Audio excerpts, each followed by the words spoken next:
Hello everyone, how are you? Welcome back. This is where we are trying to learn through maps, right? As we like to call it, Nakshebazi, right? चलो आओ थोड़ी नक्शेबाजी करते हैं साथ में बैठ के. Focus will be again on trying to link and understand geography to history, right? This is very important, right? अच्छा ध्यान से आज का जो टॉपिक है, the topic which I want to really discuss today is Aryan migration. It's a very, very fascinating topic. The discussion cannot be curtailed in 30 minutes. I will try and do a decent job. Stay patient. Yeah, some golden nuggets may come out. May, right? I really have no scripted class, right? It just, in the moment, if it comes, it comes. If it doesn't, mostly it comes, thankfully, right? So, as I was trying to tell you, Aryan migration into the subcontinent. The story, I would like to pick up the first thread here is, from the Orientalists, people such as Max Muller and, of course, William Jones. These guys were polyglots.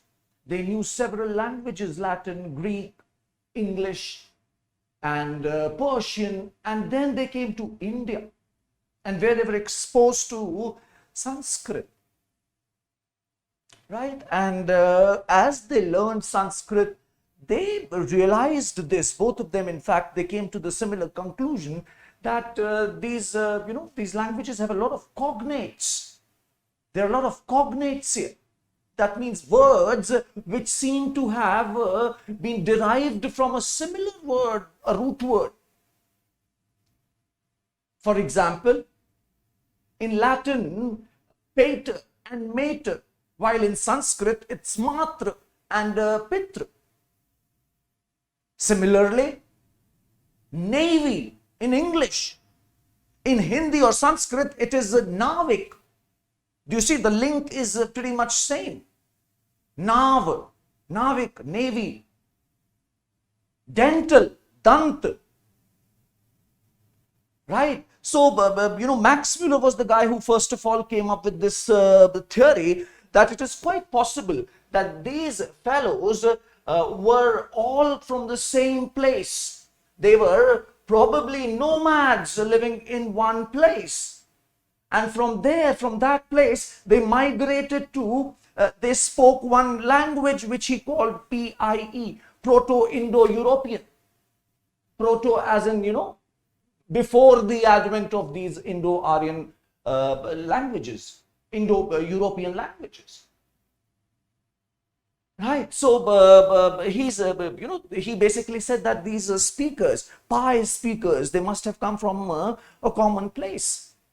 And then these nomads must have, migrated to different regions and took their language along. And somewhere that is how these languages still have so much of similarity, right? Their theory is now very widely accepted because the literary evidence, the linguistic evidence, I should say, is massive. In fact, now the scholars mostly even agree. And by the way, Aryan, this entire migration theory, it is quite acceptable. It has been widely acceptable now. Okay, some resistance maybe from India and some other places, but not much, not much. So they have also tried to somewhere, right, they've identified this place, modern-day Ukraine, the Pontic Caspian steppes. This is probably where these guys lived, and at different points of time, they migrated in waves in different directions. And these were primarily male dominated. You get my point? The males came in and they were the ones who were migrating. Females were lesser. How do I know it?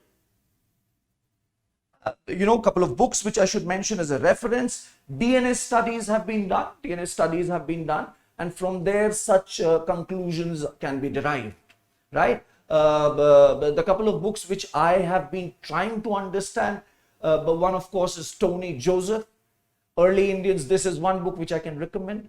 It's, you can really take a lot out of. It's very well written, in very simple language, right? And another one is written by Miss Peggy Mohan, right? Another very famous linguist. And so they have all collectively, the DNA experts, historians, archaeologists, they have come to this conclusion that these migrations were primarily male dominated. And these guys would come in and they would marry the local women. And that is how they operated throughout their routes. This implies that when these guys are calling themselves Arya, we should realize they are not referring to a racial category. They are referring to a linguistic category. People who are speaking their language.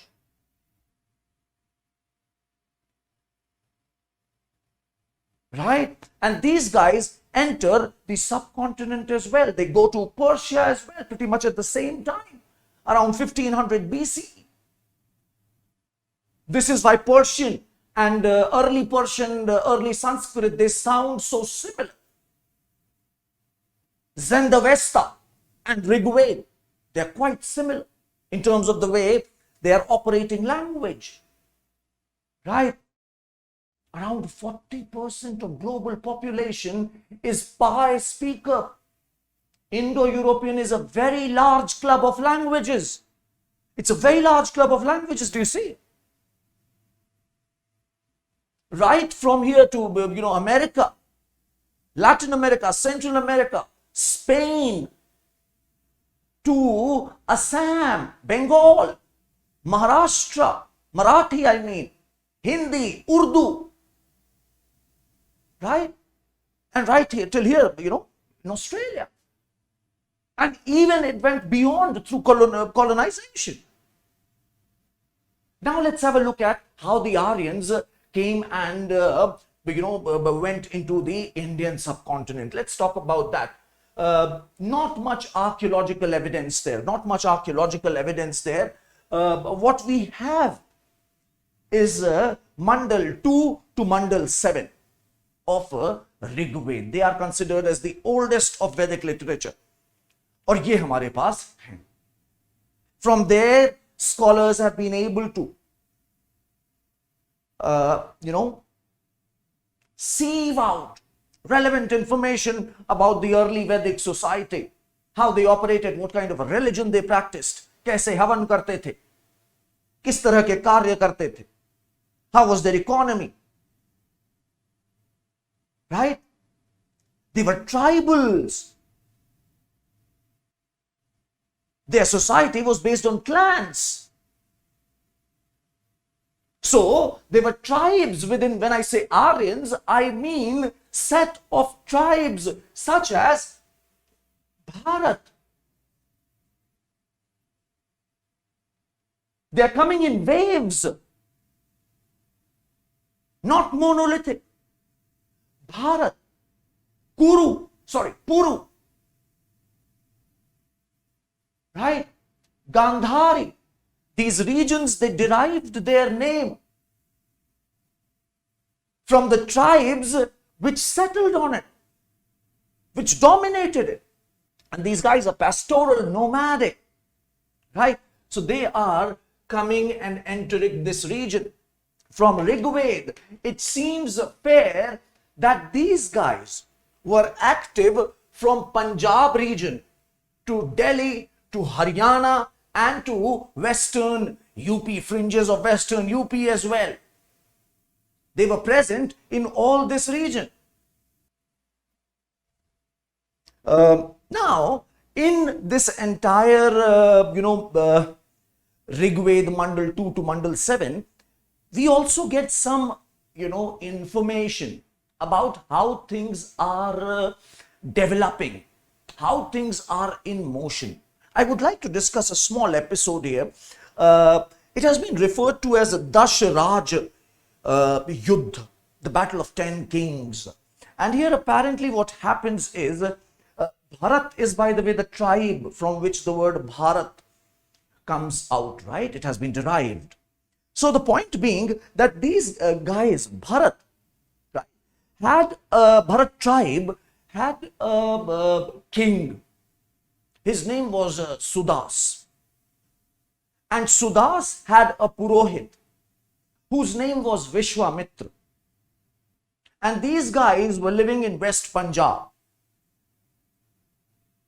It was Vishwamitra who advised Sudas to expand his influence. And this is precisely what Sudas did. He was quite successful. He managed to even go on and dominate the, western UP part. But at that point, Sudas kicked out Vishwamitra and instead appointed Vasishtha as the Purohit. Vasishtha was considered better at mantras. Why is that important? Why is that important? Think about it. Acha. So, anyway, Vishwamitra was pissed. Vishwamitra was pissed, and as a result, he established a confederacy. He established a confederacy of 10 kings, 5 Aryan kings, and again, wrong choice of words from my side, I'm sorry. Vishwamitra established a confederacy of 10 chiefs, right? 5 Aryan chiefs and 5 non-Aryan chiefs, and had a war with Sudas of Bharat tribe, assisted with Vasishtha. Sudas won that war. Sudas and Bharat won that war. And by the way, this Vishwamitra, he is also known for writing Gayatri Mantra, one of the most popular mantra in Sanskrit language. So let me try and explain to you a couple of terms here. This is how you can say incipient state activity is taking place. What do I mean? I mean to say that Bharats, they defeated Purus, and this alliance came to be known as a Kuru. Right? It was their region which was known as Kurukshetra. The entire Mahabharat is based on Kuru clan. Right? And Kauravas and Pandavas both were Kuruvanshis. Okay, you get the idea somewhere. Okay, so Kurus, these guys, Kurus were the first, you can understand, the first tribe which somewhere started becoming dominant power in this region. Right? The Kurus, they became really, really powerful. Bharat, they defeated Purus and the alliance became Kuru, and Kuru became very powerful. And gradually, as the early Vedic period proceeded ahead, Kuru and Panchal, they came into an alliance. Do you remember Draupadi was referred to as Panchali, a matrimonial alliance? So Kuru and Panchal, right? And now Kuru and Panchal, they were collectively having the entire Doab region, Ganga, Yamuna, Doab region. Their capital was Hastinapur in Meerut. This is the map of later Vedic period. This is, the timeline is around 1100 to 500 BCE, right? You see Kuru and Panchal, how they are able to dominate. Kuru has a lot of historical importance for the Vedic culture, right? Why? Why do I say so? As I was telling you, देखो बेटा थोड़ा सा point है, intriguing है, बहुत प्यारा. Tribes were settling down. A political setup was evolving somewhere. And the Sabhas and samitis were going away. Their authority was going down. These chiefs were now dreaming to become kings. People were settling down so they could now collect harvest. Right? So, in this kind of a circumstance, Kurus were the first people who took that step. And they needed alternate source of gaining legitimacy. हमारी बात आप क्यों मानेंगे? इसलिए मानेंगे because I can have all these sages, Brahmins, sit down collectively and do complicated rituals such as Ashwamedh Yagya, Rajasuya Yagya, etc., etc. Right? That line. So they are known for arranging, right, the entire, developing the entire Sraut rituals. Sraut rituals which are given in the Brahmanas and, other parts. Okay? Gradually their importance went on declining, and Magadh region, the middle Gangetic plain, that became the main center. Why? Think about it. See, complicated fire sacrifices ke liye, the fire altars will be complicated designs. Somewhere the simple religion of early Vedic period was lost and forgotten. The kings were, the chiefs were made into kings through these complicated rituals. You get the point, right? You get the point. And it is here, from all this, among all this chaos, arose one man, Aryan, right? And he came up with this rule for the right angle triangle. We know it as Pythagoras' theorem. Panchal, as I told you, it was in the, Gangetic Doab region, the lower Doab region, Panchal. So, by the 600 BCE, when basically it's late Vedic period, right? In 500 BCE, or in fact in 600 BCE, the Mahajanpat period also starts overlapping somewhere, right? Now the point is, by around 600 BCE, that is age of Mahajanpads, we also notice that people have started moving beyond western UP now. They are also moving towards eastern UP. They are moving eastwards of Ganga, Yamuna, Doab. And new tribes are settling. New tribes are settling.